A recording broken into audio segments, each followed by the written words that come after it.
आज हम पढ़ेंगे यूजीसी नेट सेकेंड शिफ्ट का पेपर देखेंगे जो कि 2024 दिसंबर में हुआ था। हिंदी में हिंदी पेपर है हिंदी का। तो सूची 1 का सूची 2 से मिलान करना है। पहला क्वेश्चन है कि वैकुंठ मणि शुक्ल ने कौन सी रचना का संपादन किया है? तो अगहन महात्मा का। गोकुलनाथ ने किसका किया है? तो 84 वैष्णवों की वार्ता। विट्ठलनाथ ने श्रृंगार रस मंडन और गंग कवि ने चंद छंद वर्णन की महिमा। तो वैकुंठ मणि शुक्ल का हो गया अगहन महात्म, गोकुलनाथ का हो गया 84 वैष्णव की वार्ता, विट्ठलनाथ का हो गया श्रृंगार रस मंडन और गंग कवि का हो गया चंद छंद वर्णन की महिमा। अगला क्वेश्चन हम देखते हैं।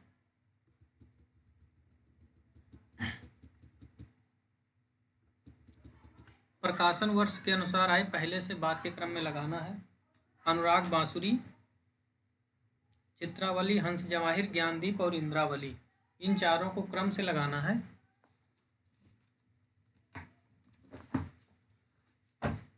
तो सबसे पहले क्या हो जाएगा?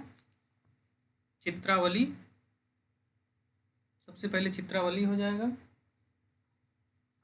उसके बाद ज्ञानदीप, उसके बाद हंस जवाहिर, उसके बाद इंद्रावती, अनुराग बांसुरी सबसे बाद में हो जाएगा। अनुराग बांसुरी सबसे बाद में।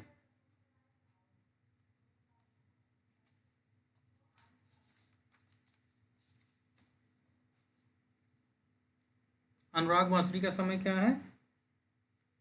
1764 है। चित्रावली का 1613 है। हंस जवाहिर कासिम शाह की रचना है, इसका है 1731।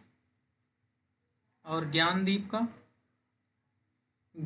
का हो जाएगा, ज्ञानदीप किसकी रचना है? पुहकर कवि की। ज्ञानदीप के समय 1619। और इंद्रावती का 1744। एकदम नज़दीक का पूछा है। तो अनुराग बांसुरी हो गया नूर मोहम्मद का 1764 में, चित्रावली उस्मान की हो गई 1613 की, हंस जवाहिर कासिम शाह की हो गई 1731 में, और ज्ञानदीप जो है शेख नबी की हो गई 1619 में, और इंद्रावती जो हो गई 1744 में नूर मोहम्मद की। और अनुराग बांसुरी जो है ये किसमें है? बरवे में। अगला प्रश्न देखते हैं हम। आदिकाल में लिखी गई आला जगनिक की मूल भाषा इनमें से कौन सी है? तो मूल भाषा क्या है? बुंदेलखंडी है। अगला प्रश्न, भारत भारती में उद्धृत लक्ष्मी, अहिल्या, बाजियाबाई, भवानी, पद्मिनी जिन नगरों की रानी थी वो आरोही क्रम में लगाना है। अच्छा, तो लक्ष्मी हो गई झांसी से लक्ष्मी हो गई, अहिल्या हो गई इंदौर से, और ग्वालियर से कौन हो गया? वाजपेयी हो गई, और भवानी हो गई चित्तौड़ से, और नाटौर बंगाल से हो गई पद्मिनी। कितना अच्छा क्वेश्चन पूछा है। इंदौर, अहिल्या इंदौर से, लक्ष्मी झांसी से, बाजियाबाई ग्वालियर से, और भवानी चित्तौड़ से, और पद्मिनी बंगाल से। अगला क्वेश्चन है, पाश्चात्य काव्यशास्त्र के निम्नलिखित कथनों को सही क्रम कौन सा सही कौन सा है बताना है। तो कॉलेज ने कल्पना के दो विविध मुख्यता माने हैं, मुख्य कल्पना, गौड़ कल्पना। दोनों में अंतर परिणाम और कार्यप्रणाली के स्तर पर होता है। किस पे? परिणाम और कार्यप्रणाली के स्तर पर कॉलेज ने कल्पना के दो भेद माने, ये सही है। और क्या सही है? इलियट ने परंपरा और व्यक्ति प्रज्ञा निबंध में घोषणा की कि कविता कवि की व्यक्तित्व की अभिव्यक्ति नहीं, व्यक्तित्व से पलायन है। ये बार बार पूछता है।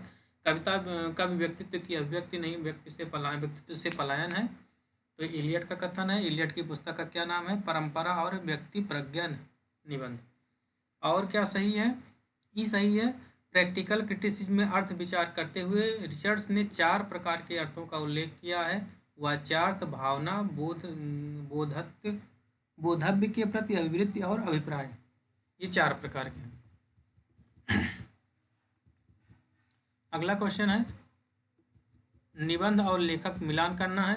तो संस्कृत और सौंदर्य हो गया नामवर सिंह का, कुबेरनाथ सिंह का हो गया उत्तर फाल्गुनी के आसपास, सरदार पूर्ण सिंह का हो गया मजदूरी और प्रेम, आचार्य शुक्ल का भी हमने चर्चा किया था पिछले पेपर 19/9 में, कविता क्या है।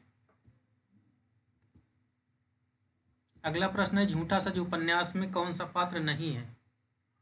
तो कौन सा पात्र नहीं है, मुंशी चुन्नीलाल नहीं है और मिस्टर ब्राइट नहीं है। कौन कौन है, गोपीचंद भार्गव है, मास्टर तारा सिंह है, प्रभुदयाल है। ये याद रखना है, नहीं है पूछा है।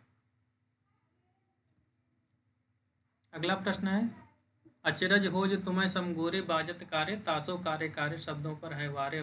किस महापुरुष के अपमान पर लिखी थी। तो दादा भाई नौरोजी पर किसने लिखा था, प्रेमगन चौधरी नारायण, बद्रीनारायण चौधरी प्रेमगन ने।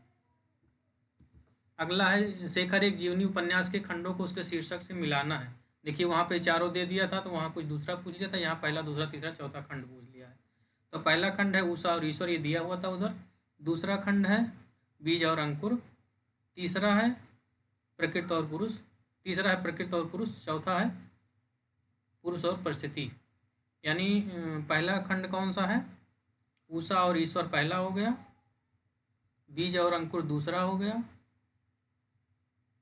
पुरुष और प्रकृति तीसरा हो गया, और पुरुष और परिस्थिति वाला चौथा हो जाएगा। शेखर एक जीवनी। छत्तीसगढ़ी की बोली के बारे में कौन सा कथन असत्य बताना है। तो छत्तीसगढ़ी का संबंध गियर्सन ने अर्ध मागधी से माना है, सही है। ये है, वंशी तथा गोंड राजाओं के संरक्षण में सामान्य जनता की बोली के रूप में छत्तीसगढ़ी का विकास हुआ, ये भी सही है।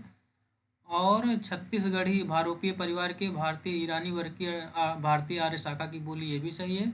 और गोंडानी छत्तीसगढ़ी बोली का एक रूप है, ये गलत।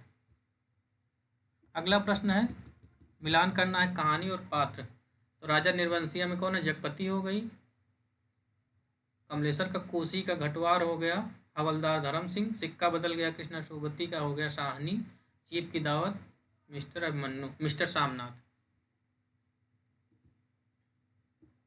अगला है, आधुनिकता के संबंध में कौन सा कथन सही है। तो आधुनिकता यथार्थ बोध पर आधारित होता है, सही है। आधुनिकता ईश्वर का चित्रण मनुष्य रूप में करती है, ये गलत है। आधुनिकता किसी निर्दिष्ट प्रणाली पर न चलकर अपनी संवेदना आसपास के जीवन से ग्रहण करती है। अपनी संवेदना कहाँ, आसपास के जीवन से, ही सही है। और क्या सही है, आधुनिक सामाजिक उत्तरदायित्व से, आधुनिकता सामाजिक उत्तरदायित्व से मुक्त है, गलत है, मुक्त नहीं है। आधुनिकता आनंद के साथ कर्म की प्रेरणा देती है, ये सही है। तो आधुनिकता यथार्थ बोध बताती है, ये सही है। संवेदना आसपास के जीवन से ग्रहण करती है, ये सही है। और कर्म के साथ की प्रेरणा देती है, आनंद के साथ, 3 सही है। रासव असंभो नवरस सरस छंद चंद की में अमय सम, और श्रृंगार वीर करुणा बिछब भय अद्भुत संत सम। पंकज चंद्रदाई ने किस संदर्भ में लिखी है। तो रासव की व्याख्या के संदर्भ में क्या कहा है, रासव असंभु नवरस सरस छंद चंद किए अमीय सम, और श्रृंगार वीर करुणा विभच भय अद्भुत संत सम। तो राउस की व्याख्या में चंद्रदाई ने लिखा है, पृथ्वीराज रासो में। अगला है, विद्यानिवास मिश्र के निबंध मेरे राम का मुकुट भीग रहा है का प्रकाशन वर्ष। तो 1974 में क्या हो गया, मेरे राम का मुकुट भीग रहा है। उधर भी पूछा था फर्स्ट पेपर में भी राम का मुकुट, लेकिन वहाँ कुछ रचना पूछ लिया था। अगला प्रश्न है, आचार्य रामचंद्र शुक्ल ने आधुनिक काल के किन 2 निबंधकारों को हिंदी का स्टील और एडिशन कहा है। बहुत सरल सरल क्वेश्चन पूछा है। तो स्टील हो गए बालकृष्ण मठ, और प्रताप नारायण मिश्र क्या हो गए, एडिशन हो गए। अगला क्वेश्चन है, निम्नलिखित निबंधकारों का जन्म क्रम के अनुसार सही क्रम लगाना है। सबसे पहले भारतेंद्र हरिश्चंद हो जाएंगे 1850, फिर हो जाएगा सरदार पूर्ण सिंह हो जाएंगे 1880 के आसपास शायद है, फिर आचार्य शुक्ल हो जाएंगे। अच्छा, सही क्रम ही लगा है क्या। अच्छा, आचार्य शुक्ल हो जाएंगे, फिर नामवर सिंह हो जाएंगे, विद्यानिवास मिश्र सबसे लास्ट में हो जाएंगे, विद्यानिवास मिश्र। आगे देखते हैं, निबंध और उसका प्रकाशन वर्ष बताना है, क्रम लगाना है। तो भारत वर्षोन्नत कैसे हो सकती, सबसे पहले हो जाएगा भारतेंद्र हरिश्चंद्र का, फिर हो जाएगा शिव शंभू को चिट्ठे बाल मुकुंद गुप्त का, फिर हो जाएगा डी कविता क्या है शुक्ल जी का, फिर संस्कृत, फिर हो जाएगा नाखून क्यों बढ़ते हैं हजारी प्रसाद का, फिर संस्कृत और सौंदर्य हो जाएगा नामवर सिंह का। अगला प्रश्न, इसका प्रकाशन और सब देख लेना है। झूठा सच।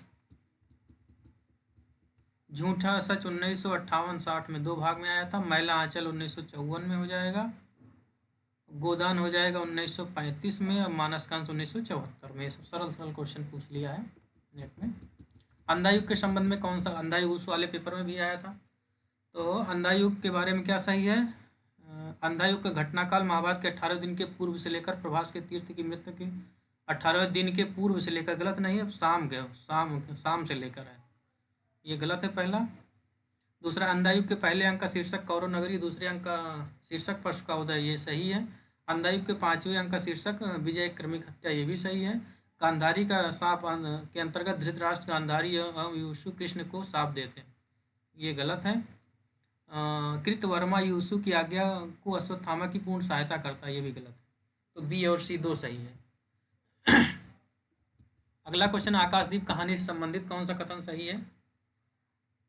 तो दोनों बंदी नाव स्वतंत्र होने के कारण मुक्त हो गए। दोनों बंदी नाव स्वतंत्र होने के कारण मुक्त हो गए।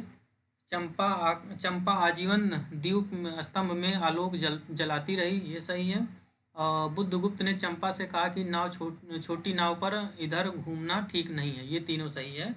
और वरुण बालिकाओं के लिए लहरों से पन्ना और सोने की क्रीड़ा शैल मालाएं बन रही थी, ये गलत है। बुद्धगुप्त ने उस जगह को कोई नाम न देने के होने के कारण उसे बुद्ध द्वीप कहने का निर्णय लिया, ये भी गलत है। तो सही सही क्या था? मुक्त हो गए, दूसरा आलोक जलाती रही, तीसरा घूमना ठीक नहीं।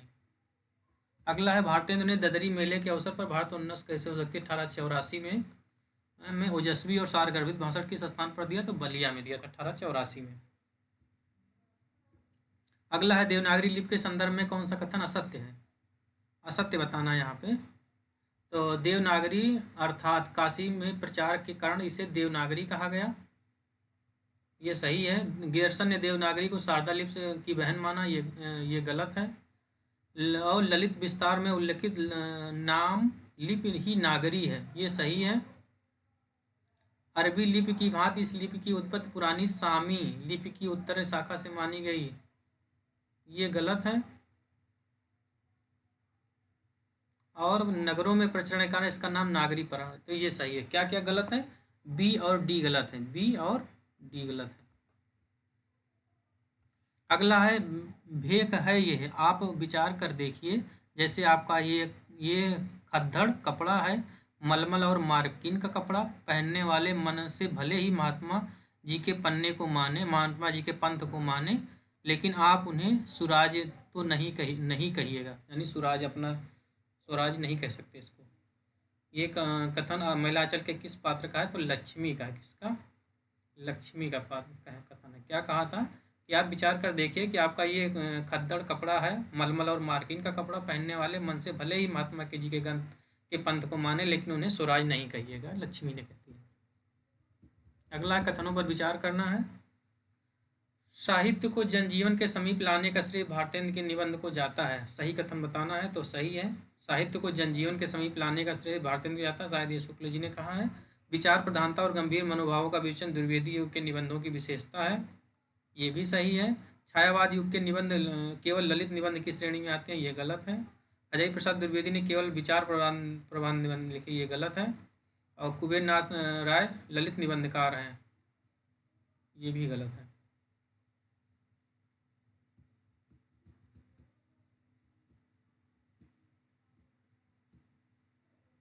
अगला है, सादे ढंग से केवल कुछ अत्यंत व्यंजक घटनाएं और थोड़ी बातचीत सामने लाकर क्षिप्र गति से किसी एक गंभीर संवेदना या मनोभाव से पर्यवेक्षित होने वाली, ये कथन आचार्य शुक्ल ने किस कहानी के संदर्भ में कहा? तो उसने कहा था क्या कि सादे ढंग से केवल कुछ अनंत व्यंजक घटनाएं और थोड़ी बातचीत सामने लाकर।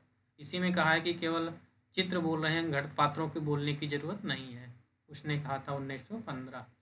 लहना सिंह मुखपात्र, गुलेरी जी की कहानी। अगला है लीला पात्र, देखो फिर आ गया, अभी पिछले में पूछा ही था। लीला पात्र